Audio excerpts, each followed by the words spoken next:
Alright, morning. Here we have a 1976 MG Midget 1500. Has been used for about 4 years. Brought to us with a big rusty hole, as you can see. Overall not too bad. Since it was dropped off, starter motor doesn't seem to want to move. Battery seems okay, so gonna have a look at it today.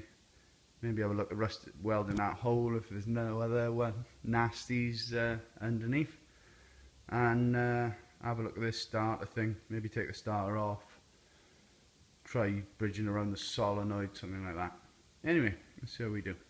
I managed to get the grey one started and running, moved out the way. Managed to get the old bus started and running. Burst that off the lift.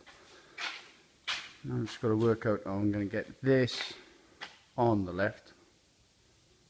And away we go. Easy if you say it fast. So, took the starter off, checked it, cleaned it. Put a new cable between the starter and the solenoid. Can you see that? Yeah, there to there. So yeah, let's try it.